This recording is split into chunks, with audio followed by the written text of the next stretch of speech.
స్వచ్ఛమైన నాణ్యమైన గౌదర్పార్ పూజా ఉత్పత్తులు www.gaudarpar.com ద్వారా ఆన్లైన్ లో ఆర్డర్ చేయండి. మీ ఇంటిని దేవాలయంగా మార్చుకోండి.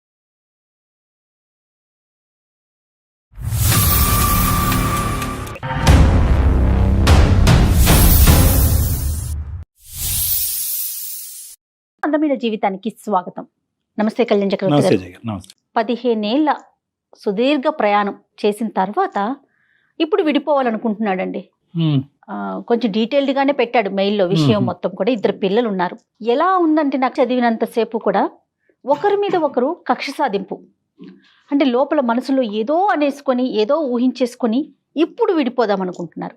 సో ఇమీడియట్ గా మీతో మాట్లాడించాలనుకున్నాను. నేను నెంబర్ కూడా ఇచ్చారు, మరి కాల్ చేస్తానండి. ప్రసాద్ గారు, ఎస్, యూజువల్గా పెద్ద కారణాలకి దెబ్బలాడుకుని పగలు ప్రతీకారాలు పెంచుకునే దానికంటే కనుక ఈ మధ్యకాలంలో చిన్న చిన్న అంశాల మధ్యన విభేదాలు, అంటే మనకి వినటానికి ఇంత చిన్న రీజన్ కి ఎందుకు విడిపోతున్నారు అనిపిస్తుంది. హలో ప్రసాద్ గారండి?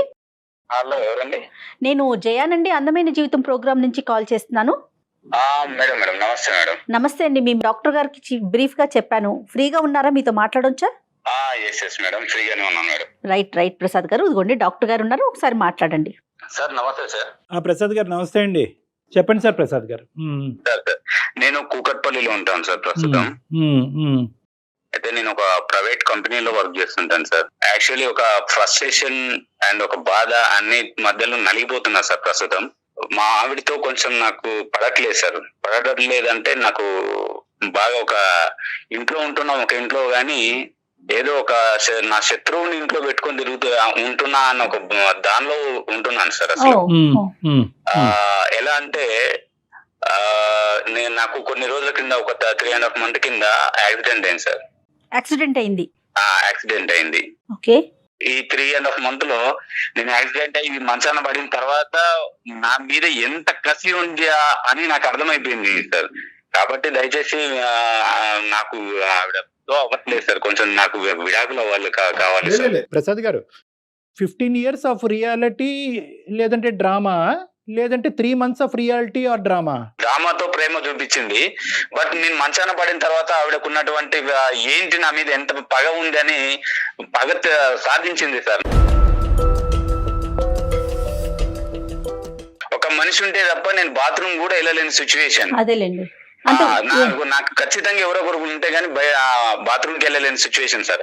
కానీ నేను మంచాన పడిన తర్వాత అసలు నన్ను పట్టించుకోకపోవడం, నేను ఏదైనా మాట్లాడితే చిరాకుగా ఏంటి అని చెప్పేసి ఆన్సర్లు ఇవ్వడము, ఒక మనిషి అంటే సైకలాజికల్ గా నన్ను బాగా ఆడేసుకుంది సార్. ఒకటి ప్రసాద్ గారు, ఇక్కడ ఏంటంటే బేసికలీ బహుశా ఈ ఇష్యూ మీరు ఇప్పటికొచ్చి ఎవరితోనే డిస్కస్ చేయలేదేమో కానీ నేను ఒక మాట అంటాను. ఇప్పుడు మా వేదిక వరకు వచ్చిన తర్వాత మీరు పదే పదే విడాకులు అంటే కనుక ఇప్పుడు ఇచ్చేది పుచ్చుకునేది మేము కాదండి. బేసికలీ ఏంటంటే విడాకులు అనేటటువంటి సబ్జెక్టు అది కంప్లీట్ గా మీ సర్వాధికారం, అది మీకు మీ భార్యకి మధ్యన ఉండేటటువంటి ఒక ప్రధానమైనటువంటి అంశం. ఈ రోజు ఏంటంటే అసలు విడాకులు అనేటటువంటిది 3 నెలల పాటు జరిగినటువంటి ఒక ఇమోషనల్ ఇష్యూ వల్ల ఒక అబ్రప్ట్ కంక్లూజనా, ఒక తొందరపాటుతో జరిగేటటువంటి కంక్లూజన్ అనేటటువంటి మనం ఆలోచించుకోవాలి. ఎందుకంటే ఏ నిర్ణయం ప్రధానంగా విడాకులు ఇలాంటి అంశాలు ప్రధానంగా నిర్ణయం తీసుకునేటప్పుడు ఇమోషనల్ ఫ్రంట్ మీద తీసుకోవద్దండి, ఒక ప్రాక్టికల్ ఫ్రంట్ మీద తీసుకుందాం. విడాకులు అనేటటువంటిది ఒక సొల్యూషన్ గా భావిస్తూ ఈ కాన్వర్సేషన్ ముందుకెళ్ళడం కష్టం అని నేను చెప్తున్నాను. రైట్. అసలు మన వేదికే అది కాదండి. జీవితం అందంగా ముందుకు తీసుకెళ్లే ప్రయత్నం, ఏదన్నా ఎవరి వైపు తప్పులున్నా ఒప్పులున్నా కూడా సరిచేసి అది ముందుకు వెళ్ళాలి అనేదే ఈ కాన్సెప్ట్. ఆవిడ కూడా వర్కింగ్ అండి? లేదు సార్, నేను ఆవిడ ఇంట్లోనే ఉండి హ్యాపీగా పిల్లల్ని చూసుకోమని నేను పని కూడా చేయనివ్వను సార్. ఇంట్లోనే ఉంచుతాను ఆవిడ్ని. నన్ను ఎంత నిర్లక్ష్యం చేసిందంటే సార్, అంత నిర్లక్ష్యం చేసింది. అంటే ఒక భర్త మంచం మీద పడినప్పుడు చేయాల్సినటువంటి ఒక కనీస బాధ్యతలు కూడా ఒక 100% కి మినిమం ఒక 70% కూడా చేసిందంటే నమ్మసౌక్యం లేదు సార్. ప్రసాద్ గారు, అది ఇంటెన్షనల్ గా మనం ఏంటంటే ఇప్పుడు ఒకటి మాట్లాడుకోవాలి. 2 questions అండి నా పాయింట్ ఆఫ్ వ్యూలో. ఈ 15 years పాటు ఈ మొత్తం ప్రయాణంలో ఎక్కడా కూడా మీ ఇద్దరి మధ్యన భేదాభిప్రాయాలు లేదా ఏమండి మీరు ఇలా నన్ను ఇబ్బంది పెడుతున్నారు, నాకు బాధగా ఉంది, ఇది కరెక్ట్ కాదండి అనేటటువంటి అంశం మీ ఇద్దరి మధ్యన ఎప్పుడు డిస్కషన్ రాలేదా? నెంబర్ 1 అని చెప్పి ఆవిడ. నెంబర్ 1. నెంబర్ 2 ఏంటంటే కనుక ఇప్పుడు ఆవిడ చేతకాక ఈ 3 నెలల పాటు బహుశా ఏంటంటే ఆవిడ నర్స్ కాదు, లేదంటే ఒక డాక్టర్ కాదు, ఇంతకు ముందు ఇలాంటి ఆవిడతనంతో మంచాన పడినటువంటి వాళ్ళు ఇష్యూని డీల్ చేసేటటువంటి కెపాసిటీ ఆవిడకి లేకపోయి ఉండొచ్చు. ఇక్కడ ఇంటెన్షనాలిటీ ఉందా అంటే ఏంటంటే కావాలని మీరు మంచాన పడ్డారు కాబట్టి మీకు ఏదో ఒకటి రుచి చూపెట్టాలి కాబట్టి మీ మీద పగ తీర్చుకోవాలి కాబట్టి కక్ష సాధింపు చర్యగా చేసేటటువంటి అంశం కింద మీరు సో ఆవిడ పాయింట్ ఆఫ్ వ్యూ అనేటటువంటిది ఏంటి, మీరు ఊహించుకుంటుంది ఏంటి? సార్ నేను మంచాన పడిన తర్వాత ఇప్పుడు ఇన్ టైంలో నాకు ఫుడ్ కానీ లేదంటే ఒక టాబ్లెట్స్ కానీ అవి నేను మంచం మీద పడితే బ్యూటీ పార్లర్కి వెళ్తాం సార్.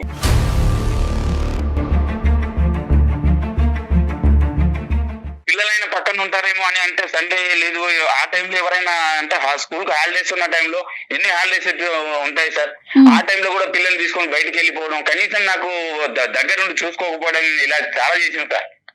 అంటే బాగా కక్ష సాధింపు లాంటివి చాలా చర్యలు చేసింది సార్ నా పైన. ప్రసాద్ గారు, ఇప్పుడు మీకు జరిగినటువంటి ఈ అంశాన్ని మొత్తం 3 నెలల్లో కన్సిస్టెంట్ గా ప్రతిరోజు ఆవిడ యొక్క ప్రవర్తన ఇలాగే ఉందా, లేదంటే మధ్య మధ్యలో ఉండేదా? ఆవిడకి నాకు చేతన అవ్వట్లేదు, నా వల్ల అవ్వట్లేదు అనేటటువంటి ఎక్స్ప్రెషన్ ఆవిడ ఎప్పుడైనా చెప్పిందా లేదా? ఏంటి ఏంటి అని చెప్పేసి అనడం, లేదంటే ఒక టైప్ ఆఫ్ లుకింగ్స్ ఇవ్వడం, ఇలా చేసేది సార్.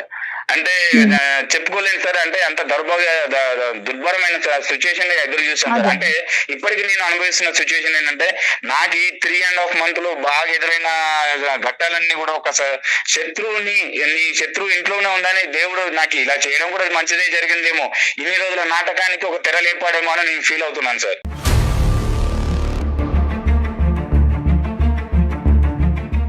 అంటే ఇంకొక పాయింట్ నేను చెప్తున్నాను ప్రసాద్ గారు, ఇక్కడ ఎప్పుడన్నా కూడా ఇష్యూని అక్కడ తేల్చుకోవటం అన్నది బెటర్. ఇలా వెనకతలు మాట్లాడుకునే దానికి నీ ప్రవర్తన నాకు నచ్చట్లేదు, ఇదేంటి ఎప్పుడు చూడనటువంటి ఈ యాంగిల్ నీ లోపల నేను చూస్తున్నాను, నేను మంచాన్ని పట్టి అవుటితనంతో బాధపడుతున్నాను, డూ ఆర్ డై సిచ్యువేషన్లో ఉన్నాను, ఏంటి నీ ప్రవర్తన ఇలా అనేటటువంటి ప్రశ్న మీరు ప్రశ్నించలేదా ఇక్కడ ఈ 3 నెలల 100 రోజుల ప్రయాణంలో? ఒక ఆడపిల్లని తోడుగా చేసుకున్న తర్వాత, ఒక భార్యగా చేసుకున్న తర్వాత కనీస బాధ్యతలు ఏంటి, మంచాన పడ్డ తర్వాత భర్తకు ఏం చేయాలి ఏంటి అనేది కనీసం తెలియదా సార్? నేను చెప్పాలి సార్. మీరు చెప్పవలసినటువంటి అవసరం లేదు. అది ఇక్కడ 2 points మనం ఏమంటున్నా అంటే కనుక ఆవిడ చేతకాక చేయలేకపోయిందా, లేదంటే కావాలని చేయలేకపోయింది సార్, కావాలని చేయలేకపోయింది. అంటే మీ ఇద్దరి మధ్య ఎప్పుడు డిఫరెన్సెస్ లేవా ఈ అంతకుముందు ఈ 15 years లో? లేవు సార్, చిన్న చిన్న గొడవలు అనేవి కామన్ థింగ్, కానీ ఇంత డెప్త్ గా మాత్రం ఎప్పుడు పర్లేదు సార్, మేము ఎప్పుడు అనుకోలేదు. ఇప్పుడు మీకు ఈ రోజు చేయనందుకు నువ్వేంటి నాకు ఇలా చేయలేకపోతున్నావు, నాకు కష్టకాలం వచ్చినప్పుడు నువ్వు ఎందుకు చేయలేకపోతున్నావు అనేటటువంటి మీరు అడిగినందుకు ఆవిడ ఏమైనా పశ్చాత్తాపం ఫీల్ అయ్యిందా? సారీ అండి నాకు అర్థం కాలేదు. ఇప్పుడు అడగలేదు సార్, నేను మనసులో పెట్టుకొని నాకు నేను సర్ది చెప్పుకుంటూ ఏదో ఒక రోజు నేను వద్దు ఇవన్నీ చూసి భరిస్తూ ఇలాంటి భార్యన నేను కట్టుకుందని ప్రతి రోజు మనసులో కుమిలిపోయేవాడిని సార్. ఇన్ని రోజులు ఆడింది డ్రామానా, ఈ రోజు నేను మంచాన పడ్డాను కాబట్టి ఈ రోజు తనకు ఒక టైం వచ్చిందని ఆడుకుంటుందా, ఇన్ని రోజులు చేసినంత వృధా అయిపోయిందని ఎంత కుమిలిపోయాను సార్. అంటే మీరు ఏం చేసి ఉండొచ్చండి, ఏం చేసి ఉండొచ్చు కాబట్టి ఆవిడ ఈ రోజు పగ తీర్చుకుంటున్నారు? నేను ఏమీ చేయలేదు సార్, నేను ఏమి చేయలేదు, తప్పుగా మాట్లాడింది లేదు, ఎప్పుగా ఏం ఆలోచించలేదు. అంటే నేను, నా పిల్లలు, భార్య, ఇదే కుటుంబం, నేను కష్టపడ్డం ఇది మాత్రం నాకు తెలుసు సార్. ప్రతిదీ డబ్బులు కూడా తీసుకొచ్చి ఆవిడకి మెయింటెనెన్స్ కి ఇస్తాను సార్. ఇక్కడ ఏదో ఒక లింక్ మిస్ అవుతున్నట్టు నాకు అనిపిస్తుంది ప్రసాద్ గారు. ఖచ్చితంగా ఆవిడతో అయితే మనం మాట్లాడాలి. ఫోన్ చేయొచ్చా సార్? ఎక్కడున్నారు ఆవిడ? మీరు ఆఫీస్ లో ఉన్నారా?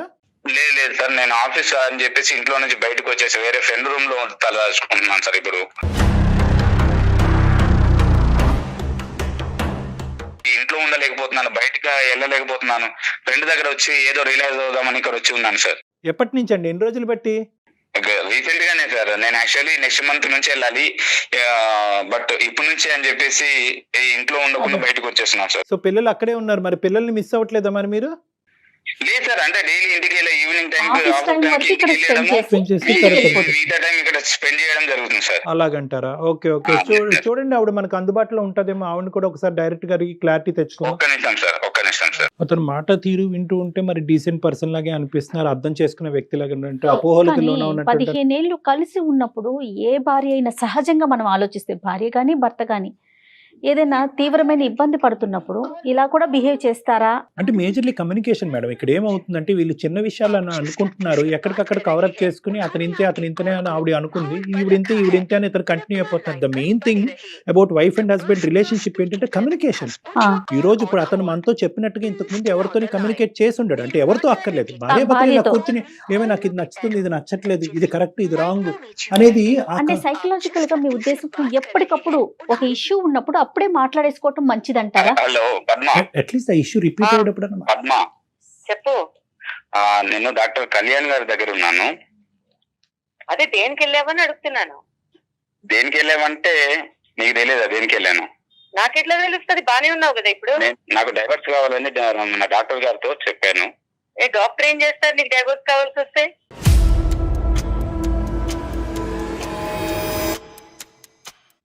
డాక్టర్ గారితో మాట్లాడాను ఒకసారి. పద్మ అలా కాదు పద్మ గారు, ఒక్క నిమిషం అమ్మా. పద్మ గారు నమస్తే అమ్మా. నమస్తే అండి. నమస్తే అమ్మా, నా పేరు డాక్టర్ కళ్యాణ్ చక్రవర్తి. నేను మానసిక వైద్య నిపుణుడి, రిలేషన్షిప్ కౌన్సిలర్ని. నాతో పాటు జయ గారు ఉన్నారు.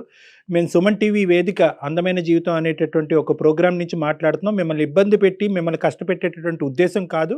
మీ ఇద్దరి మధ్యన ఏమైనా తెలిసి తెలియనటువంటి అపోహలు, భేదాభిప్రాయాలు ఏమన్నా ఉంటే కనుక ప్రొఫెషనల్ మీడియేషన్ ద్వారా అది రెక్టిఫై చేయటం గురించే మా యొక్క ప్లాట్ఫామ్. మీకు ఇది మీకు ఇది మా ఇద్దరికి సంబంధించింది. ఆయన తీసుకెళ్లి రోడ్డును పడేసి. అమ్మా ఒక్క నిమిషం అమ్మ, నేను కామ్గా మాట్లాడుతున్నాను. దయచేసి మీరు కూడా అర్థం చేసుకుని కామ్గా మాట్లాడండి. నేనేంటంటే మిమ్మల్ని ఇబ్బంది పెట్టేటటువంటి ఉద్దేశం కాదు. అతను మాకు రీచ్ అయ్యారు. ఏ పాయింట్తో రీచ్ అయ్యారంటే, సార్ నేను ఇలా మానసికంగా ఇబ్బంది పడుతున్నాను. 15 years పాటు మా ప్రయాణంలో ఎటువంటి ఇబ్బంది రాలేదు. ఎప్పుడైతే కనుక నేను దురదృష్టం కొద్దీ నేను సిక్ అవటం వల్ల, లేదంటే నాకు యాక్సిడెంట్ అవటం వల్ల నేను మంచం మీద ఉన్నప్పుడు మా భార్య యొక్క ప్రవర్తన నాకు నచ్చలేదు. నేను షాక్కు గురయ్యాను. కాబట్టి ఇన్ని రోజులు మా భార్య నాతో పాటు చేసినటువంటిది ఒక నిజమైనటువంటి ప్రేమతో కూడినటువంటి అంశం కాదేమో. ఇప్పుడు ఆవిడ అది మీకు చెప్పుకున్నాడా? అంటే అలా చెప్పుకున్నాడు. మేమేం కంక్లూడ్ అవ్వలేదమ్మా. మీరు చెప్పారమ్మా, మీరు బ్యాడనో, మీరు కరెక్ట్ కాదనో, మీ ప్రయాణం తప్పనో మేమైతే కంక్లూడ్ అవ్వలేదు. అతను బాధ అలా వెలగక్కాడు అనేటటువంటిది నేను మీ వరకు తీసుకొస్తున్నాను. ఏకంగా 2 పిల్లలు కన్నా తర్వాత మీరు డివోర్స్ అనేటటువంటి పదం వాడటం కూడా కరెక్ట్ కాదు. మాకు ఒక్కసారి పద్మ గారితో మాట్లాడటానికి అవకాశం ఇవ్వండి అని చెప్పి మేము అతని మీద ఒత్తిడి తీసుకొస్తే మీకు కలపటం జరిగింది. చెప్పాలి కదండి, చెప్పకుండా ఏం చెప్తారు చెప్పు. మరి ఏం చెప్పడం? ఇలా చేస్తావని నువ్వు ఇలా చేస్తావని చెప్పుకొని బాధపడాలా, లేదంటే నువ్వు అర్థం చేసుకోవాలని నీతో ఏడవాలా? ఏం చెప్పాలి చెప్పు. ప్రసాద్ గారు, ఇప్పుడు అలా కాదండి, ఆ ఆర్గ్యుమెంట్ కాదు ప్రసాద్ గారు. ఇక్కడ ఏంటంటే ఆవిడ స్థానం నుంచి ఆవిడ మాట్లాడేటటువంటి మాట కరెక్ట్. ఇప్పుడు ఎందుకంటే మీరు సడన్గా ఇప్పుడు డివోర్స్ అనేటటువంటి అంశం, మీరు మనస్తాపం చెందారు కాబట్టి డివోర్స్ అనేటటువంటి అంశం తీసుకురావటం అన్నది మీ వరకు మీ ఆలోచన శైలికి సబబే, కాదనట్లేదు. కానీ ఈ రోజు ఆవిడని సర్ప్రైజ్ చేశారు కదా.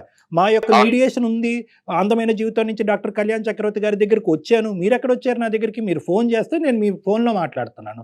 సో ఆవిడ వరకు ఆవిడ సర్ప్రైజ్ అవటం, ఆవిడ వరకు ఇనీషియల్గా అలా రియాక్ట్ అవటం అనేది మనం యాక్సెప్ట్ చేద్దాం.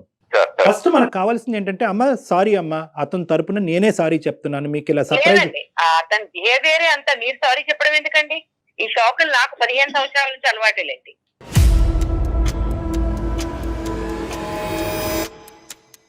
నువ్వు ఇచ్చిన శాఖ ముందు నేను ఇది శాఖ పద్మ.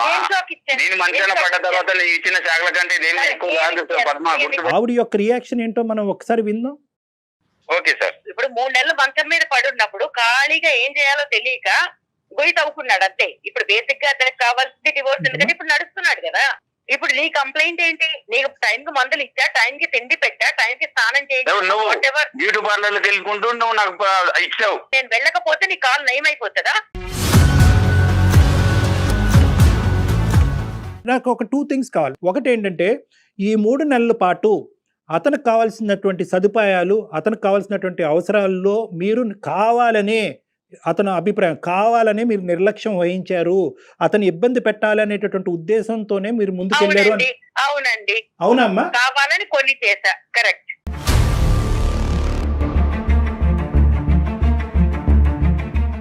అట్లీస్ట్ ఇప్పటికైనా జ్ఞానోదయం అర్థమైన డాక్టర్ గారు వినండి.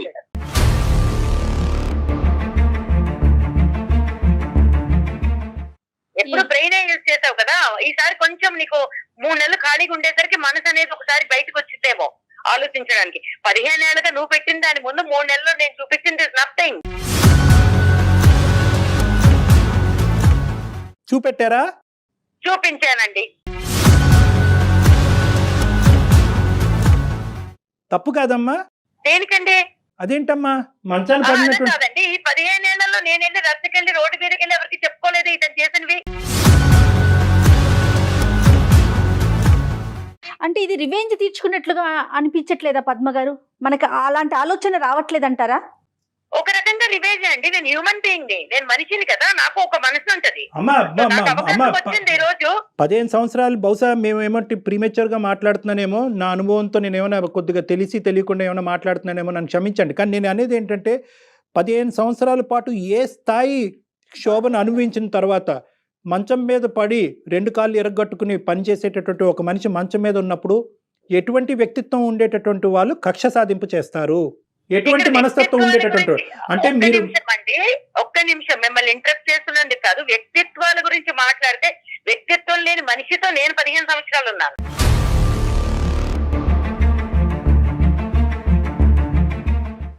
తన గురించి తప్ప ఇంకేం అక్కర్లేదు. ఇంట్లో నేను ఉద్యోగం చేస్తానన్నప్పుడు ఉద్యోగం చేయక్కర్లేదన్నాడు. దానికి అతను ఇచ్చిన రీజన్ ఏంటి? లేదు, నువ్వు ఇంట్లో ఉండాలి చక్కగా, అలా ఉంటే నువ్వు హ్యాపీగా ఉంటావు. బట్ నాకు కూడా కొన్ని ఉంటాయి కదా.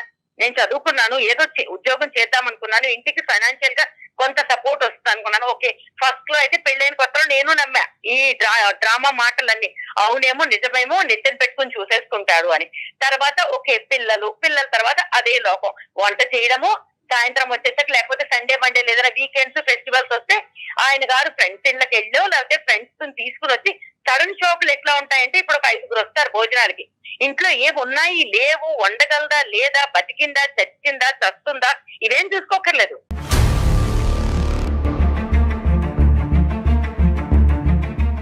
ఇప్పుడు ఎవరైనా ఫ్రెండ్స్ చెప్పి రారు కదా, దాన్ని కూడా మనసులో పెట్టుకుంటావా? ఎందుకు పెట్టుకోను అంటే ఫ్రెండ్స్ ఏం లేకుంటాయి. ఇప్పుడు నీకు అనుకుండానే చేస్తానా? ప్రసాద్ గారు ఒక నిమిషం ఉండండి, మీరు కామ్ డౌన్ ప్లీజ్. నాకు చిన్నప్పటి నుంచి ఫైనాన్షియల్ గా ఇండిపెండెంట్ గా అవ్వాలి, నాకంటూ ప్రతి నెల 100 రూపాయలు ఇస్తావా 1000 రూపాయలు ఇస్తావా ఇది కొనుక్కుంటారు. ఏది కొనాలన్నా కూడా ఐ అండర్స్టాండ్. ఓకే, మధ్య తరగతి బతుకులు ఇలానే ఉంటాయి. ఎలా ఉన్నా కూడా ఏది కొనుక్కోవాలన్నా ఈ నెల బడ్జెట్ లేదు, వచ్చే నెల ఇంకో ఖర్చు వస్తుంది, తర్వాత నెల అమ్మ వాళ్ళకి పంపించాలి, తర్వాత నెల ఇంకేదో చెయ్యాలి, ఎప్పుడూ ఖర్చులే. మరి అలాంటప్పుడు నేను ఉద్యోగం చేస్తే నేను సపోర్ట్ చేస్తాననే కదా చెప్పింది. పిల్లల్ని కూడా కాంప్రమైజ్ అయ్యి స్కూల్ కి ఏదో పంపిస్తున్నాం, బట్ అనుకున్న స్కూల్ కి పంపించట్లేదు, ఏదో కాంప్రమైజ్ అయ్యాము పంపిస్తున్నాం. ప్రతిరోజు ఏదో ఒకటి. కాళ్ళు బాగున్నంత కాలం, మంచాన పడనంత కాలము, ఆయన చేసినవి ఇంత అంత కాదు, మంచాన పడినంత కాలము మేలీగో, తక్కువేం లేదు మేలీగో. ఎంత ఈగోయిస్టిక్ అంటే తన దృష్టిలో తను ఏమీ మాట్లాడకుండా నన్ను తిట్టలేదు కాబట్టి మంచోడు అనుకోవాలి. అంటే తిట్టడం ఒకటేనా? నేనేమైనా శాడిస్ట్నా అని అడిగాడు 2-3 సార్లు. అంటే కొడితేనే శాడిస్ట్వా, లేకపోతే ఇంకేదైనా టార్చర్ పెడితేనే, ఫిజికల్ గా టార్చర్ పెడితేనే శాడిస్ట్వా? అంటే మానసికంగా నువ్వు వేధించే వేదికలు అంటే నేనేం వేధించాను?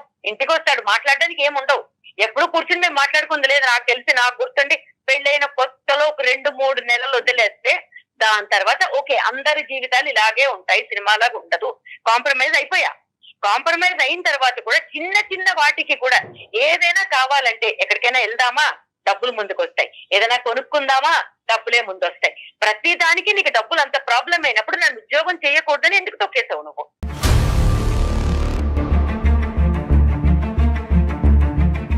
భార్య ఇంట్లో ఉండి చూసుకోవాలని అనుకోవడం తప్ప, లేదంటే నేను సంపాదించిన దానిలో అడ్జస్ట్ అయ్యి ఉండడం అనుకోవడం తప్ప, లేకపోతే అవ్వనని చెప్పాను కదా, నేను అవ్వలేదు. ఎందుకు అవ్వవు నువ్వు? ఎందుకు అవ్వవు చెప్పు.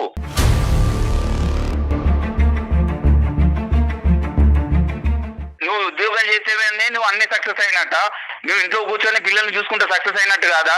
మనసులో ఏదో పెట్టుకొని ఏదో చెప్తుంది, ఏదో చేస్తుంది. నాకైతే అవ్వదు.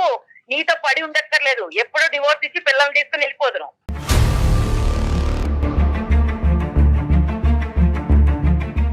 మీరు ఇంత కోపం, ఇంత ఇది మనసులో పెట్టుకున్నారు కదా, ఎప్పుడైనా ఇదే వర్షన్లో ఆయనతో చెప్పారా? ప్రసాద్ తో మాట్లాడారా మీరు? మాట్లాడుకుంటే మేము కొట్లాట్లోకి దిగుతాం. సో దాని బదులు మాట్లాడుకోకుండా బతికేస్తున్నాం. అది కాంప్రమైజ్ అయి బతకడమా, లేకపోతే చావలేక బతకడమా? దాన్ని ఏం పేరు పెట్టుకుంటారు పెట్టుకోండి. ఏం మాట్లాడాలన్నా ఫ్రెండ్స్ వస్తారు. ఒక పనికి మాలిన నాగరాజు ఎవడో ఉంటాడు, ఎప్పుడు చూసినా అక్కడికి పోతాడు. ఎందుకు వెళ్తావు నువ్వు? వాడి గురించి మాట్లాడకు, వాడు నా ఫ్రెండ్, వాడు నా ఫ్రెండ్. నాకు ఎన్నోసార్లు అవసరాలకు డబ్బులు ఇచ్చాడు వాడు. అవును, అవసరమైన ప్రతిసారి వాడు ఎన్నోసార్లు డబ్బులు ఇచ్చి ఆదుకున్నాడు. వాళ్ళ గురించి నువ్వు ఎలా మాట్లాడతావు? నా ఫ్రెండ్స్ గురించి మాట్లాడాల్సిన అర్హత ఏంది నీకు? నువ్వు తాళి కట్టావు కదా, తాళి కట్టినప్పుడు నా ఫ్రెండ్స్ కూడా నువ్వు డెఫినెట్లీగా స్వీకరించాలి. వాడు ఎలా మాట్లాడుతావు? నువ్వు స్వీకరించను, నిన్ను స్వీకరించా. నీతో పాటు మీ అమ్మ బాబుల్ని కూడా స్వీకరించుతా కొంతవరకు. కానీ నీ ఫ్రెండ్స్ ని వాళ్ళ పిల్లల్ని అమ్మ బాబులని మాట్లాడకు. ఏ రోజైనా మీ అమ్మ నాన్న గురించి మాట్లాడాను? అమ్మ బాబులని ఈ రోజు మాట్లాడుతున్నాను. ఏంటి నువ్వు చేసే ఇంతకంటే ఏం చేయగలను? నేను మానసికంగా ఎంత కుమిలిపోయాను నాకు తెలుస్తుంది. అవును, ఖాళీగా ఉన్నావు కాబట్టి కుమిలిపోయావు, బిజీగా ఉన్నప్పుడు కుమిలిపోలేదు కదా. కాలు తిరిగి ఇంట్లో పడ్డాను కాబట్టి నీవేంది అర్థమైంది. దేవుడు అనేవాడు ప్రతి ఒక్కరికి ఒక అవకాశం ఇస్తుంది. చెప్పు పద్మ, చెప్పు. ఇదే ప్రోగ్రామ్ నాకు తెలుసుంటే నీకన్నా ముందు నేను చేసి అడిగేదాన్ని డివోర్స్. నేను డాక్టర్ దగ్గరకు వచ్చేదాన్ని కదా, లాయర్ దగ్గరికి వెళ్ళేదాన్ని.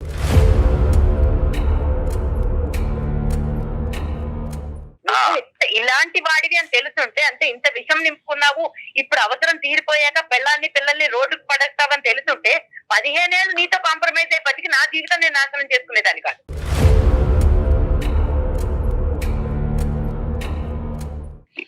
ప్రాబ్లమ్స్ ఎలా ఉంటాయని నీకు తెలిసినప్పుడు నువ్వు నన్ను బాగా చూసుకుంటే ఈ రోజు ఈ సిచ్యువేషన్ రాదు కదా. ప్రాబ్లం ఏంటి వదిలేస్తే వదిలేపో.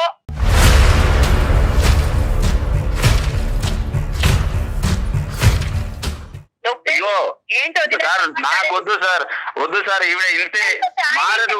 నేను చెప్పాను కదా ఇన్ని రోజులు, కనీసం అట్లీస్ట్ ఇన్ని రోజులు అవును భర్తని నేను ఇలా చేశాను కదా, కనీసం ఏమన్నారు మనస్తాపానికి అది మనసాక్షి కూడా ఒప్పుకోవట్లేదు సార్. చేశానని చెప్పుకుంటాడు, అన్నం పెట్టాడు, ఒక ఇంటికి రెంట్ కట్టాడు, అంతకు మించి ఏం పీకాడు?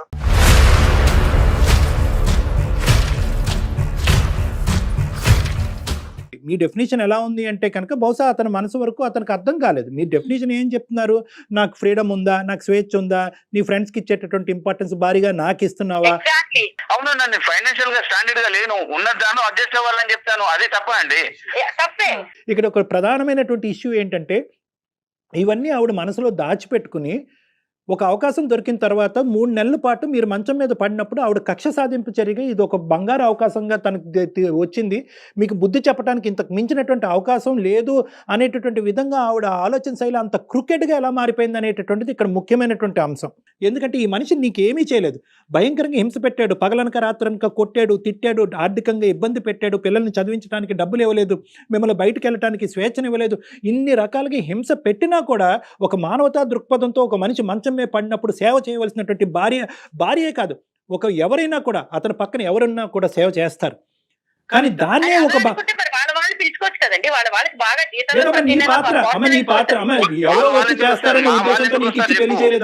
సేవ చేసుకుందికి అమ్మ రావచ్చు, మీ అక్క చెల్లెలు రావచ్చు, సేవకి ఎవరు రారు.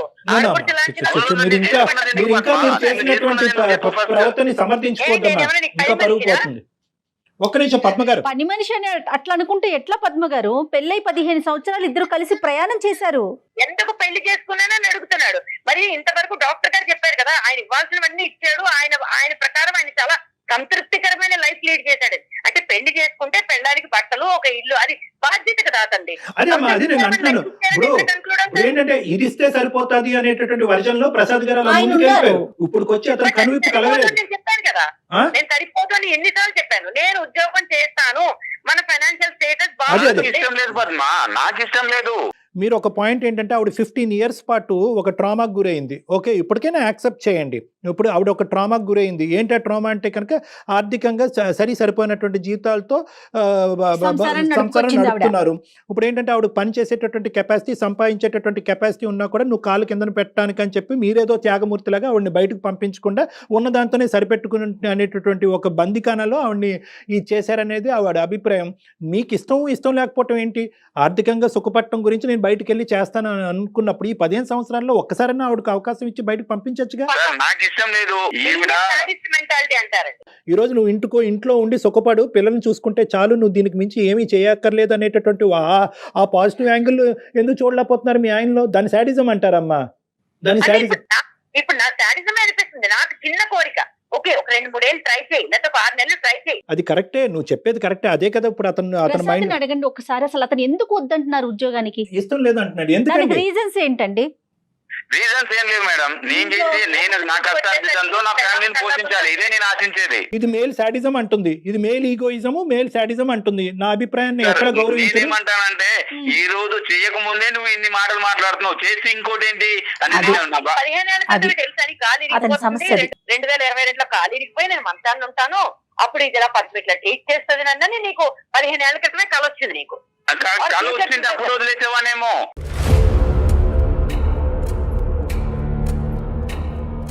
ఇంట్లో కూర్చుంటేనే ఇలా మాట్లాడుతుంది, బయటకు వెళ్తే ఈవిడ కొమ్ములు వచ్చి ఇంకెలా మాట్లాడుతా అంటే ఒక ఆడదాన్ని ఇలాగే ఉండాలి, ఈ పరిధుల మధ్యనే ఉండాలి, ఇలాగే మాట్లాడాలి, ఇలాగే వ్యవహరించాలి అనేటటువంటి గీతలు మీరు ఆల్రెడీ మెంటల్లీ మీరు ముందే గీసుకున్నారు.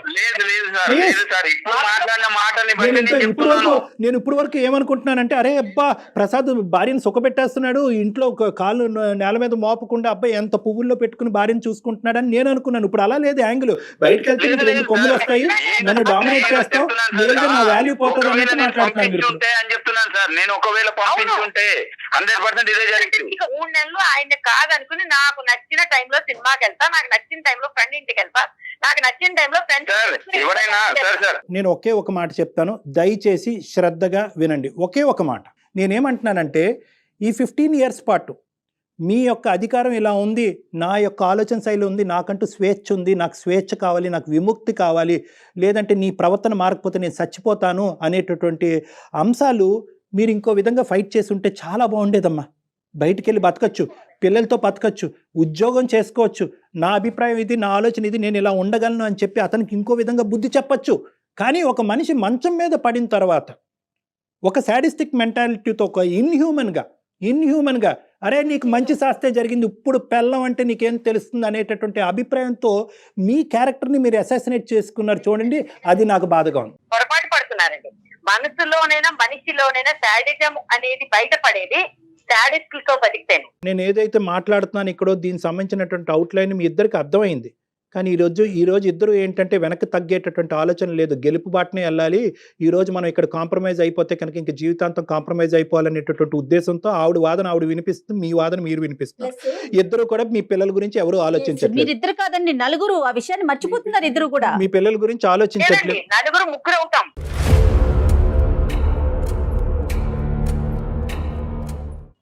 ఎప్పుడైతే అతనే ఒంటరివాడు అవుతాడు, మేము ముగ్గురు ఉంటాం. అయినా పర్వాలేదు పద్మ, నీలాంటి నేను ఉండడం కంటే కూడా పోయినా పర్లేదు. జీవితం అంటే ఏంటో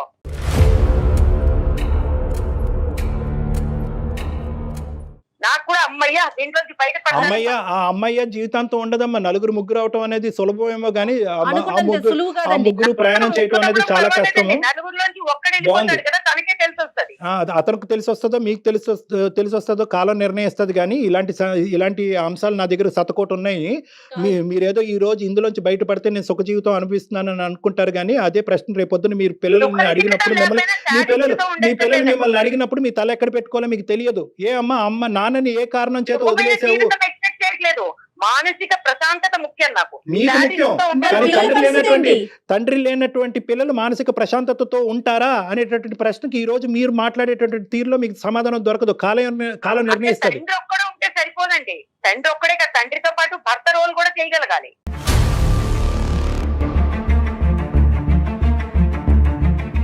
దయచేసి ఇద్దరు కూడా విడాకులు అనేటటువంటి ఆస్పెక్ట్ పక్కన పెట్టండి. మీరిద్దరు కలిసి నా దగ్గరికి రండి ఒక్కసారి. ఎందుకంటే ఇది అంత చిన్న అంశం ఏం కాదు.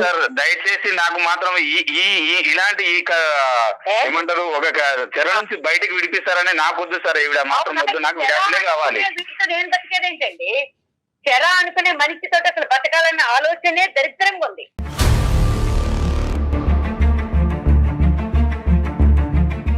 నువ్వు శాడిస్ట్ అని నేను పంపిస్తాను నోటీస్. నాకు డివోర్స్ కావాలి, పిల్లలు కావాలి. నువ్వు ఎక్కడ ఏడుస్తావో, నాగరాజు గారి దగ్గర పోతావో, 10 మంది ఫ్రెండ్స్, సొసైటీలో స్థానం పోయిన తర్వాత ఫ్యామిలీ లేకుండా నీకు తెలుస్తుంది. నువ్వు లేకపోతేనే ప్రశాంతంగా ఉంటాను డెఫినెట్లీగా. హలో కట్ అయిపోయినట్టుందండి, ఆవిడ పెట్టేసినట్టున్నారండి ప్రసాద్ గారు. ఇది సార్ ఇలా ఉంటుంది సార్. అంటే ఇంత అంటే ప్రతి దానికి నేనే చెడ్డోని అని, లేదంటే ఇంత చూసుకున్నా కూడా నేను చెడ్డోని అనే చూపిస్తుంది సార్. చూసుకుంటున్నానని మీరు అనుకుంటున్నారండి, ఆవిడ అనుకోవాలి కదా. మీకు మీరే అనుకుంటే ఎట్లా? ప్రసాద్ గారు ఒక్క పాయింట్ ఆవిడ వెళ్ళిపోయింది లేండి, కానీ పిక్చర్ లోంచి బహుశా ఏంటంటే విడివిడిగా మీ ఇద్దరితో సపరేట్ గా మాట్లాడుంటే ఇష్యూ ఇంకో విధంగా ఉండేది. ఆవిడ ఏదో మిస్ అయ్యింది ఈ మొత్తం ప్రయాణంలో అన్నది ఇప్పటికైనా మీకు కనువిప్పు కలగాలి. ఏదో మిస్ అయింది, మీరు అన్ని చేశారు, చేయలేదని అనట్లేదు, కానీ ఏదో మిస్ అయింది, ఒక ప్యాచ్ వర్క్ అనేది ఉంది. ఆ ప్యాచ్ వర్క్ రియలైజ్ అవ్వాల్సినటువంటి అవసరం ఈ కుటుంబాన్ని. దయచేసి మీరు డివోర్స్ అని అడగండి. మీరు అడుగుతున్నారు, ఆవిడ అడుగుతున్నారు, కానీ ఇది ఆ సందర్భం.